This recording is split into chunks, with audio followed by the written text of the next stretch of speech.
Nabi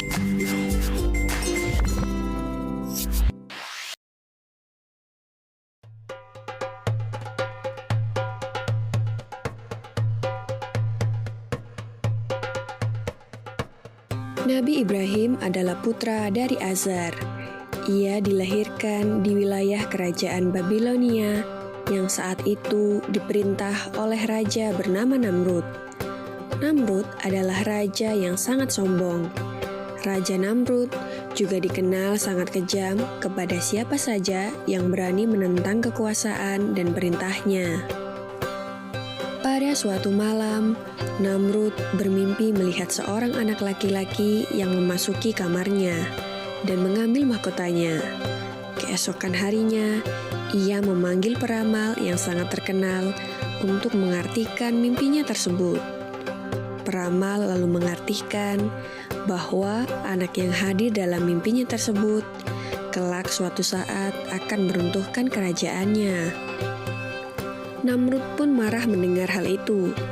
Ia memerintahkan prajuritnya agar membunuh setiap bayi laki-laki yang dilahirkan.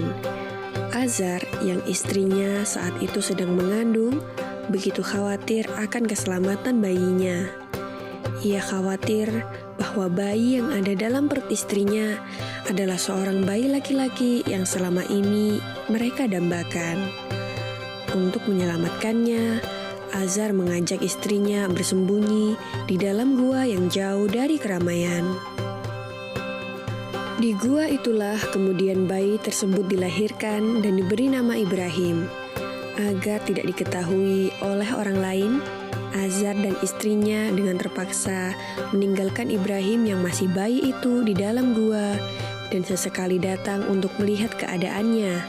Hal itu terus dilakukan hingga Ibrahim tumbuh menjadi anak kecil yang sehat dan kuat atas izin Allah Subhanahu wa Ta'ala. Bayi Nabi Ibrahim dapat hidup dan tumbuh di dalam gua karena pertolongan yang diberikan oleh Allah Subhanahu wa Ta'ala. Ibrahim dapat menghisap ibu jari tangannya sendiri dan keluarlah air susu yang sangat baik. Itulah mukjizat pertama yang diberikan oleh Allah kepada Nabi Ibrahim alaihissalam. Hidupnya yang cukup lama di dalam gua tentu membuat Ibrahim kecil sangat terbatas pengetahuannya tentang alam sekitar. Ketika beranjak remaja, Nabi Ibrahim akhirnya keluar dari dalam gua. Ia begitu terkejut melihat pemandangan alam yang begitu luas dan indah. Di dalam ketakjubannya itu, Ibrahim berpikir bahwa alam yang sangat luas dan indah itu pasti ada yang menciptakan. Maka Nabi Ibrahim melakukan perjalanan untuk mencari keberadaan Tuhan. Ia mengamati lingkungan sekelilingnya, namun ia tidak menemukan sesuatu yang pantas dijadikan Tuhannya.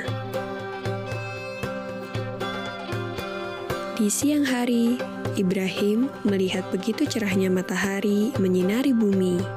Ia berpikir, mungkin matahari adalah Tuhan yang ia cari. Tetapi ketika senja datang dan matahari tenggelam, gugurlah keyakinannya akan matahari sebagai Tuhan. Sampai akhirnya malam datang, dan bintang di langit bersinar yang membuat suasana malam menjadi lebih indah dan terang. Nabi Ibrahim pun mulai berpikir, apakah ini Tuhan yang aku cari? Ia menatap bintang-bintang itu dengan penuh rasa bangga. Tapi ternyata ketika malam mulai berganti pagi, bintang-bintang itu menghilang satu persatu. Dengan pandangan kecewa, Nabi Ibrahim melihat satu persatu bintang-bintang itu menghilang dari langit dan berkata, "Aku tidak menyukai Tuhan yang bisa menghilang dan tenggelam." Memasuki malam berikutnya, bulan muncul dan memancarkan cahayanya yang terang. Nabi Ibrahim menduga dan berkata, "Inikah Tuhan yang aku cari?"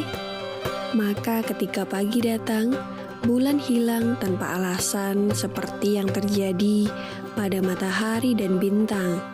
Nabi Ibrahim pun berpikir, pasti ada kekuatan yang maha besar untuk menggerakkan dan menghidupkan semua yang ada.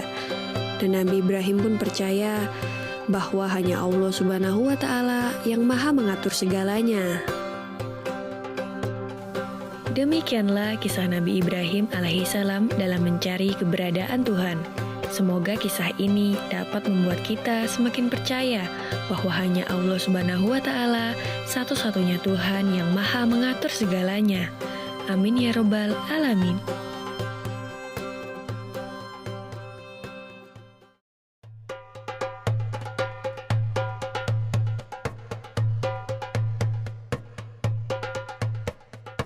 Ketika Nabi Ibrahim alaihissalam hendak pergi, Siti Hajar mencoba menahannya dan berkata, "Wahai Ibrahim, kemana engkau hendak pergi?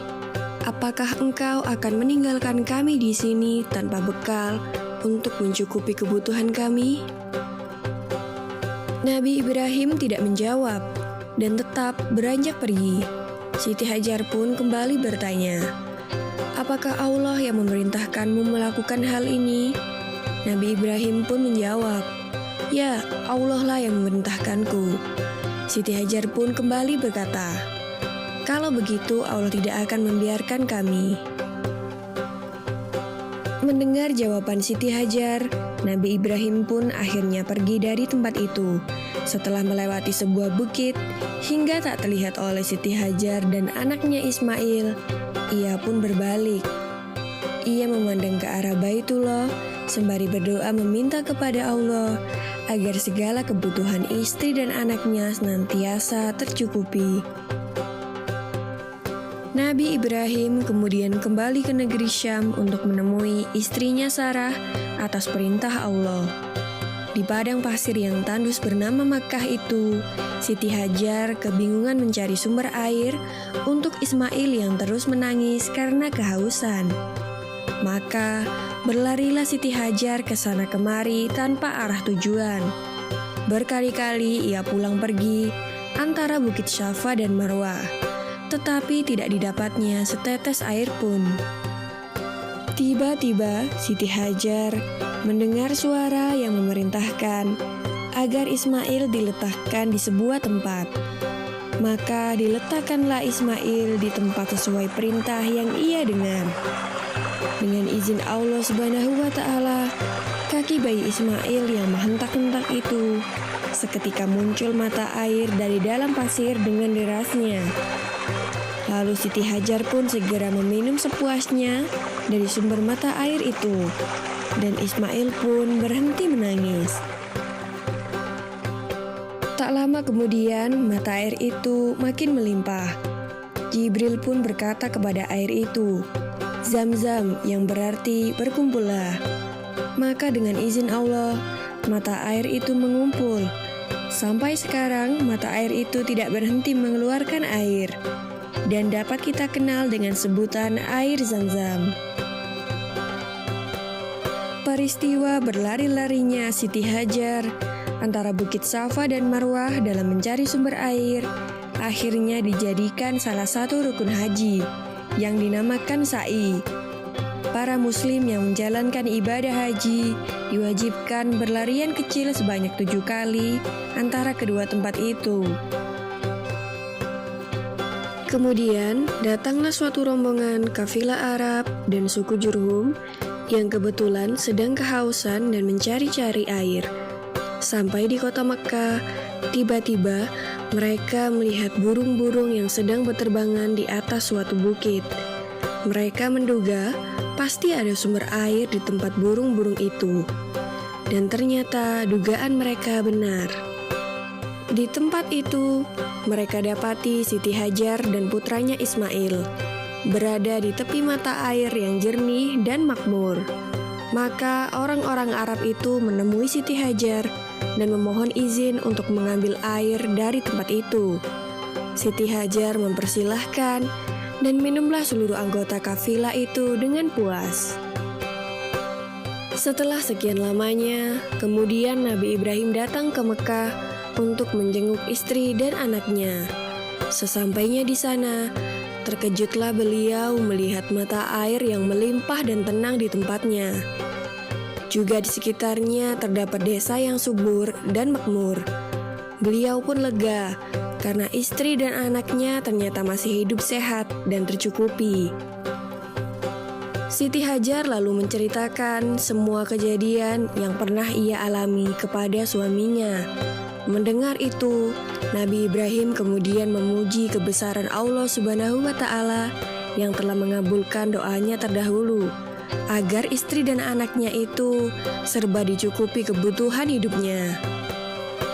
Demikianlah kisah Nabi Ismail dan ibunya Siti Hajar dalam menemukan sumber mata air Zam-Zam.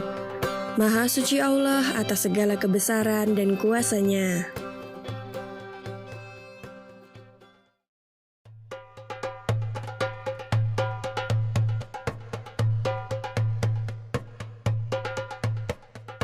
Nabi Ibrahim mempunyai dua istri. Istri pertama bernama Sarah dan istri kedua bernama Hajar. Sarah melahirkan seorang anak laki-laki yang dinamakan Ishak, dan Hajar melahirkan anak laki-laki juga yang bernama Ismail.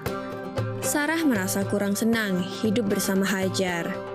Berkali-kali ia meminta kepada suaminya agar Hajar dan anaknya dipindahkan ke tempat lain.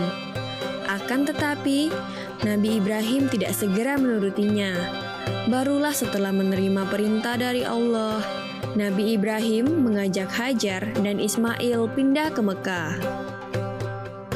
Ismail yang masih menyusu pada waktu itu terpaksa harus mengikuti kedua orang tuanya menempuh perjalanan yang begitu jauh dan melelahkan. Hajar dan Ismail ditempatkan di daerah padang pasir yang tandus, sunyi, dan terik matahari yang menyengat kulit. Tak ada seorang pun di sana kecuali mereka berdua. Setelah beberapa tahun Nabi Ibrahim alaihissalam meninggalkan anak dan istrinya itu, ia pun merasa rindu.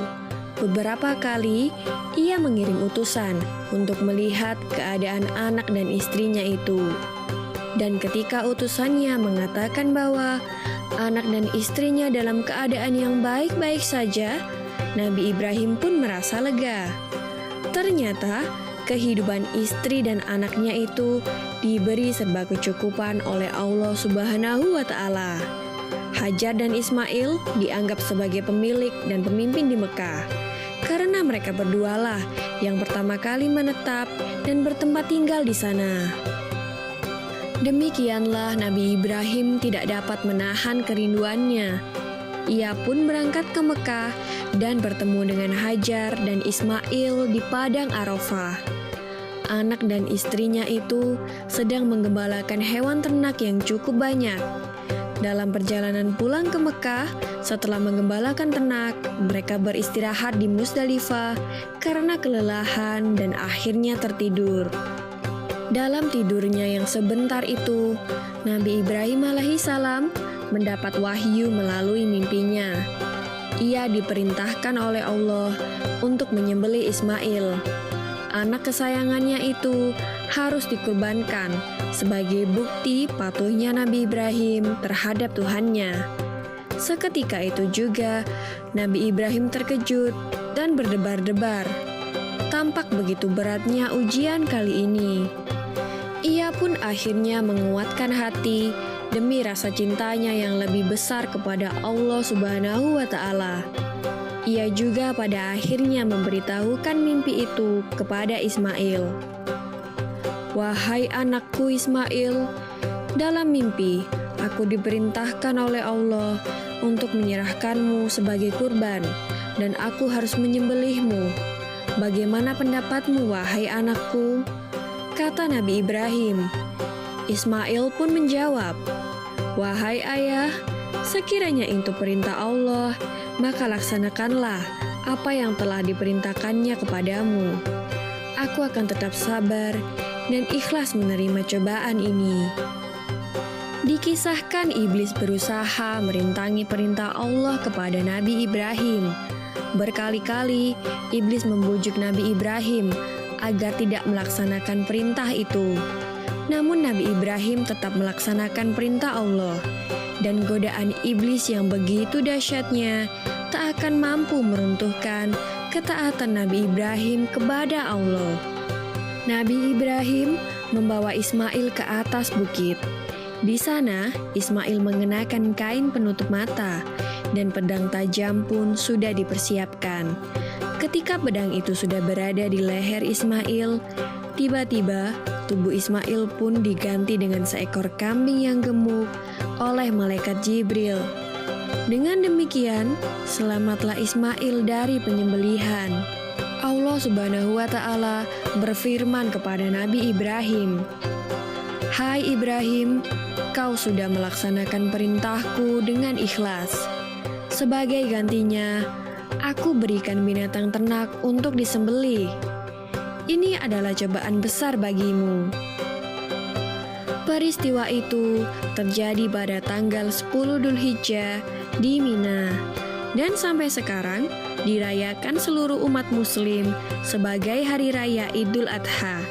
Dan umat Islam yang melaksanakan ibadah haji juga dapat melakukan kurban di Mina sebagai penghormatan atas Nabi Ibrahim alaihissalam. Demikian kisah Nabi Ibrahim alaihissalam. Semoga kisah ini dapat mempertebal iman kita kepada Allah Subhanahu wa Ta'ala. Amin ya Robbal 'Alamin.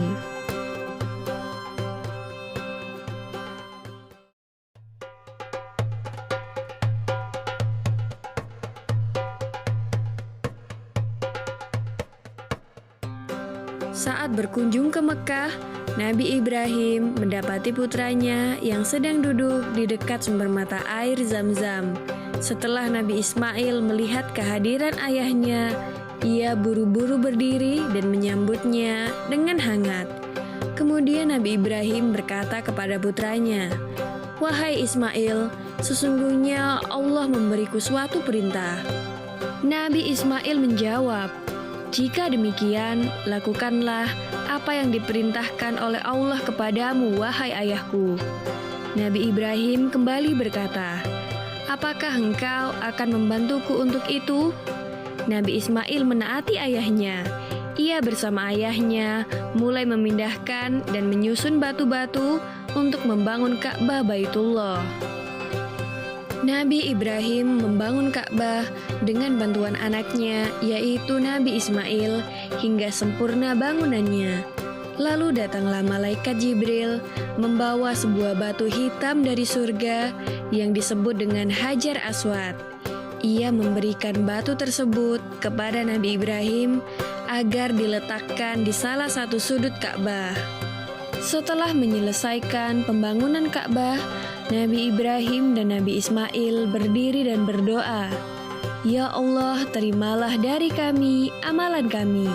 Sesungguhnya Engkaulah yang Maha Mendengar, lagi Maha Mengetahui. Ya Allah, jadikanlah kami berdua orang yang tunduk patuh kepada Engkau, dan jadikanlah di antara anak cucu kami umat yang tunduk patuh kepada Engkau, dan tunjukkanlah kepada kami cara-cara dan tempat-tempat ibadah haji kami, dan terimalah tobat kami. Sesungguhnya Engkaulah yang Maha Penerima tobat, lagi Maha Penyayang." Nabi Ibrahim dan Nabi Ismail berdoa kepada Allah untuk kesejahteraan anak cucu mereka. Selain itu, mereka juga berdoa agar Allah mengutus seorang rasul dari keturunan mereka yang dapat menunjukkan manusia ke jalan yang lurus. Ya Allah, utuslah untuk mereka seorang rasul dari kalangan kami yang akan membacakan kepada mereka ayat-ayat-Mu dan mengajarkan kepada mereka Al-Quran dan As-Sunnah serta menyucikan mereka. Sesungguhnya Engkaulah yang Maha Kuasa, lagi Maha Bijaksana. Allah Subhanahu wa Ta'ala mengabulkan doa Nabi Ismail dan ayahnya. Allah mengutus seorang nabi dari keturunan Ismail, yaitu Nabi Muhammad SAW, seorang rasul yang mengajak seluruh manusia untuk menyembah Allah dan meninggalkan penyembahan terhadap berhala. Beliau juga mengajarkan budi pekerti yang luhur dan mulia, sebagaimana sesuai dengan doa Nabi Ismail dan ayahnya. Namun pada saat Nabi Muhammad SAW berusia 30 tahun dan belum diangkat menjadi Rasul pada saat itu, bangunan Ka'bah sempat diperbaiki akibat banjir bandang yang melanda kota Mekah. Sempat terjadi perselisihan antar kepala suku atau kabilah ketika hendak meletakkan kembali batu Hajar Aswad. Namun berkat penyelesaian oleh Nabi Muhammad, perselisihan itu berhasil diselesaikan tanpa ada pihak yang dirugikan. Demikianlah kisah Nabi Ibrahim alaihissalam yang membangun Ka'bah di Mekah. Semoga dengan kisah ini kita dapat mengambil hikmah dan tidak meninggalkan kewajiban kita untuk beribadah kepada Allah Subhanahu wa Ta'ala. Amin ya Rabbal 'Alamin.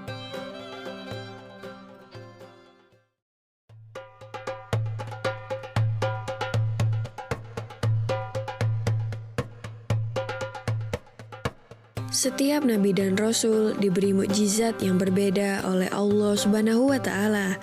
Mukjizat adalah kejadian luar biasa untuk membuktikan kenabian dan kerasulan. Mukjizat yang diperlihatkan nabi dan rasul disesuaikan dengan kondisi umat pada zamannya. Pada masa Nabi Isa, kaum Bani Israel adalah orang-orang yang sombong. Segalanya dinilai dengan uang, emas, dan hanya memperdulikan urusan dunia. Nabi Isa mendapat tugas untuk berdakwah kepada umatnya yang senang membantah. Karena itu, ia diberi beragam mukjizat dan keistimewaan oleh Allah Subhanahu wa Ta'ala untuk mendukung dakwahnya. Mukjizat yang paling awal terjadi ketika ia masih bayi. Saat itu, ia sudah bisa berbicara secara lancar dengan manusia dewasa. Ia menjawab pertanyaan-pertanyaan dari warga sekitar. Hal tersebut terkait dengan tuduhan kepada ibunya, yaitu Siti Maryam. Mereka menuduh ibu Nabi Isa seorang wanita murahan karena tidak pernah menikah, tetapi bisa hamil dan melahirkan seorang bayi. Dengan tegas, Nabi Isa menyatakan bahwa ibunya tidak pernah bersalah. Ibunya termasuk perempuan yang baik, soleh, suci, dan berasal dari keturunan yang terpandang yang diberkahi Allah Subhanahu wa Ta'ala. Ketika sudah dewasa, kaum Nabi Isa yang pandai berdebat sangat mengingkari adanya ruh dan hari kebangkitan. Oleh karena itu, mereka meminta Nabi Isa untuk menghidupkan orang yang sudah lama mati. Nabi Isa lalu menyanggupinya. Mereka kemudian beramai-ramai menunjukkan sebuah kuburan tua yang tidak jauh dari tempat tinggalnya. Salah seorang pemimpin Bani Israel menantang Nabi Isa dan tangannya menunjuk ke arah kuburan tua, lalu berkata, "Wahai putra Maryam, kalau kau memang benar utusan Tuhan, coba hidupkan orang ini. Seperti yang kami ketahui, tubuh orang ini sudah ditimbun tanah beberapa tahun lalu.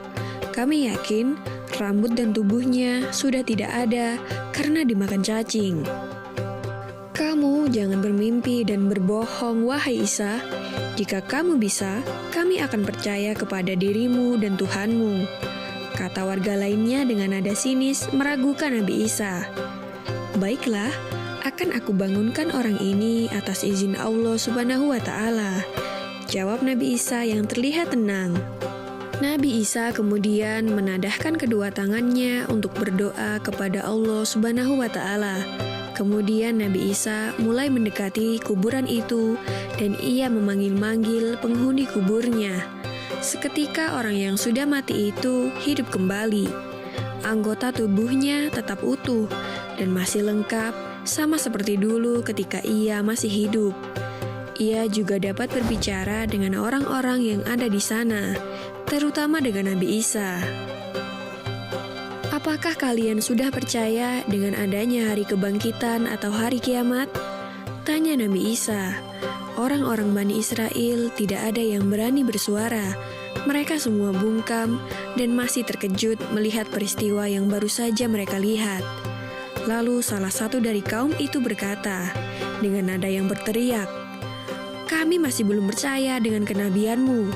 Coba tunjukkan kehebatanmu yang lain."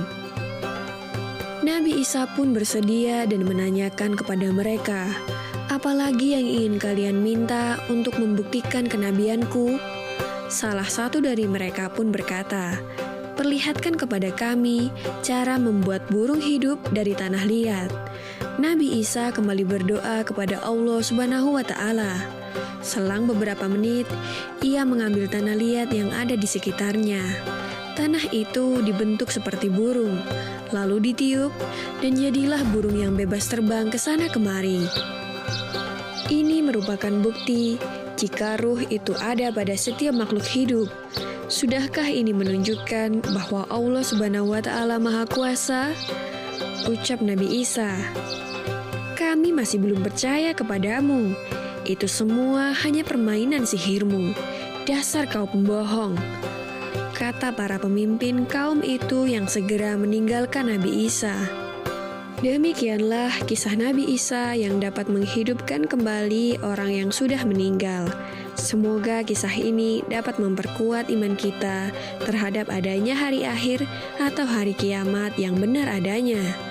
Amin ya robbal alamin.